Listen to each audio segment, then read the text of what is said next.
Welcome to factoring complex trinomials. This, from what I understand, is sort of a one-shot deal, so we won't spend too much time on this. It's not complicated, but it's like most things, right? You have to figure out what the process is and follow the process and practice it. So just take a look here at just what a question looks like. So what we're used to when we factor trinomials is we're used to a coefficient being here or not, other than 1, x squared plus bx plus c. You can see I have it labeled, right? Quadratic, linear, and constant. Well, now we're just going to make those coefficients, the a and the b, a little bit more complicated, right? Which is why it's called complex. And so what I find, and it doesn't actually matter how you do it, I find the best way is with these steps right here. So what we're going to do is we're going to use a substitute variable. We're going to factor, just like we used to in grade 10. Then we'll resubstitute and we'll simplify. So what I would recommend is just choosing a variable that looks a little bit different. So for example, I'm going to choose m. So I'm going to say let m represent x plus 3. So I'm going to rewrite this expression here, m squared minus 5m plus 6. Well, that looks familiar, right? M minus 2, m minus 3.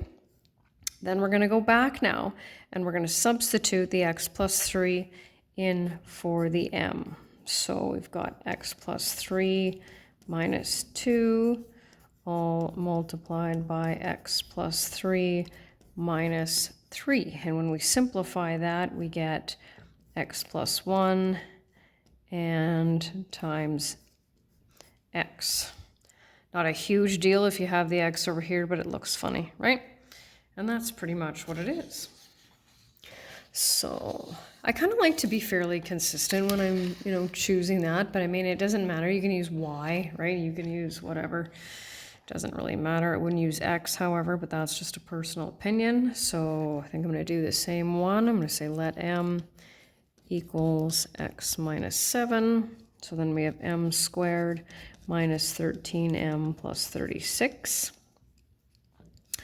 M minus 4, of course I'm skipping through this because we've already reviewed that, right? Now back we go. X minus 7 minus 4 times x minus 7 minus 9, and simplify. And of course, if we multiplied this and multiplied these two, we would get the same expression, right? And simplify. I mean, are you actually going to do that? No, it's unlikely that you are, right? So that's why, of course, they give you the answers, and sometimes you just have to kind of cross your fingers and hope for the best.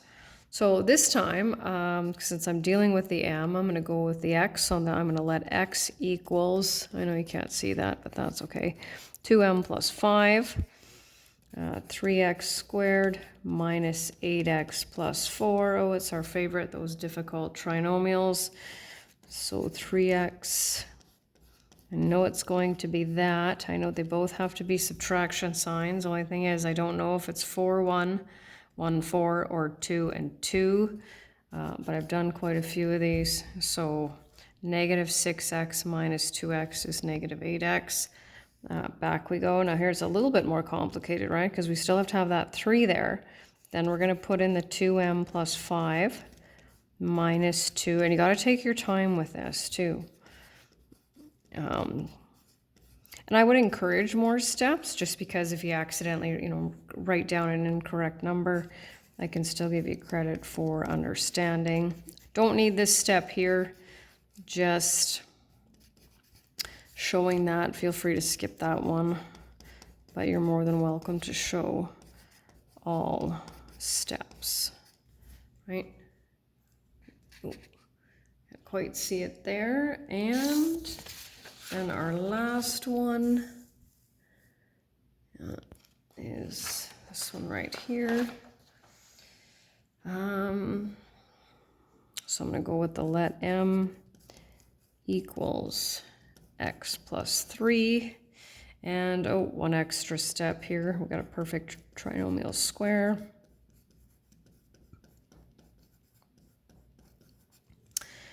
4m squared plus 9m plus 2. So I'm going to go with a 2 and a 1. Everything's going to be positive. I can't put a 2 or a 4 there because that will create a GCF with this expression that I don't have to begin with. So I'm going to go with 8m plus 1m is 9m, so I know I'm good. And now we're back to that substitution. X plus 3 plus 1.